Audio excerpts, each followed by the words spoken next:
एक बहू ऐसी भी, सास बहू की एक अनोखी कहानी। सुनंदा अपने पिता की इकलौती बेटी थी। नाम के मुताबिक देखने में भी बहुत सुंदर थी।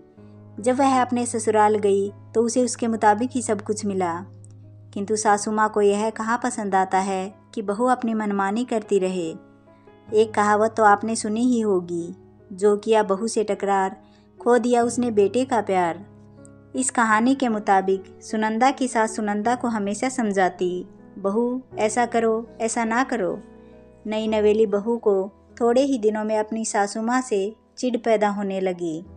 इस प्रकार यह सिलसिला आगे की ओर बढ़ता गया। एक दिन सुनंदा के घर कुछ मेहमान आने वाले थे। सासू माँ बोली, बहू आज कुछ अच्छे अच्छे व्यंजन बनाओ और मेहमानों के लिए चाय नाश्ते का इंतजाम भी अच्छी तरह से होना चाहिए। बस अब क्या था, इतना सुनते ही सुनंदा गुस्से से लाल हो गई। उसने जल भून कर उस दिन तो काम किया, लेकिन उस दिन के बाद सुनंदा ने चाल चलना शुरू कर दिया। सास जैसा कहती वह ठीक उसके विपरीत करती थी। सास ने भी पुरानी कहावत के मुताबिक बहू को उसके माता पिता को गाली देना, उसे कोसना और बड़बड़ाना शुरू कर दिया। दोनों सास बहू में आनाकानी हमेशा चलती रहती थी। एक दिन सुनंदा अपने पिता के घर रोती पीटती पहुंच गई। वह अपने पिता से बोली, पिताजी आप तो डॉक्टर हो, मुझे कुछ ऐसी दवा दीजिए जिसे खिलाकर वह बुढ़िया गूंगी हो जाए, क्योंकि वह मुझे गंदी गंदी गालियाँ देती है। इस पर पिताजी कुछ सोचते हुए बोले, बेटी मेरे पास एक ऐसी दवा है, लेकिन यह कड़वा है, वो आसानी से नहीं खाएगी, इसलिए मैंने एक युक्ति सोची है। तुम हर रोज़ 1 महीने तक यह दवा अपनी सास को खाने में मिलाकर खिलाते रहना। ठीक 1 महीने में वह पूरी तरह से गूंगी हो जाएगी।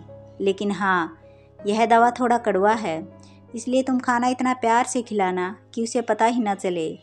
दवा लेकर सुनंदा खुशी खुशी अपने घर आई और अपने पिता के कहे मुताबिक अपना काम शुरू कर दी। अब सास जो भी कुछ कहती उसे वह मानती और उल्ट कर जवाब भी नहीं देती थी, क्योंकि वह जानती थी कि बुढ़िया तो अब महीने भर में गूंगी होने वाली है। बोल ले जितना बोलना है, उसके बाद तो वह चैन से रहेगी। अब हर रोज़ वह प्यार से चुटकी भर दवा खाने में मिलाकर प्यार से माँ जी को देती थी। माँ भी समझती, शायद इसके माता पिता ने समझाया बुझाया है, इसलिए लड़ना झगड़ना बंद कर दी है। अब माँ जी भी बहू की खूब प्रशंसा किया करती थी और बहू भी प्रशंसा सुनकर प्यार बातें किया करती थी। अब बहू से कुछ गलती हो भी जाती तो भी वह उसे प्यार से समझाती। इस प्रकार महीना आते आते दोनों सास बहू में इतना प्यार बढ़ गया कि बहू अब अपनी सास की आवाज़ को खोना नहीं चाहती थी। एक दिन फिर उसी प्रकार सुनंदा रोती पीटती अपने पिता के घर पहुंची। पिताजी बोले, अब क्या हुआ? सुनंदा बोली, पिताजी अब क्या होगा, मेरी सास बहुत अच्छी है, मैं उसकी आवाज़ खोना नहीं चाहती, वह मुझसे प्यार से बात करती है। अब मुझे कोई ऐसी दवा दीजिए जो कि मेरी माँ को दिया हुआ दवाई का असर काट सके और वह गूंगी ना हो पाए। इस पर पिताजी हंसते हुए बोले, बेटी तुम रोना धोना बंद करो और खुशी से रहो। जो दवा मैंने तुम्हें दिया है वह कोई दवाई नहीं था, वह रिश्तों में घुली कड़वाहट उतारने की तरकीब थी। अगर मैं ऐसा नहीं किया होता तो तुम शायद आज नहीं सुधरी होती। बेटी इसी प्रकार यदि तुम अपनी सास के साथ अच्छे से रहोगी तो वह भी तुम्हें अपनी बेटी के समान प्यार करेगी। अब सुनंदा को सारी बातें समझ में आ गई थी। उसे अपनी गलती का एहसास भी हो गया था। वह अपने ससुराल वापस आ गई। इसके बाद दोनों सास बहू प्यार से रहने लगी।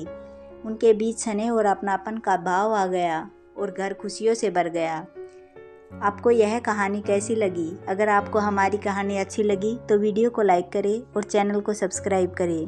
धन्यवाद।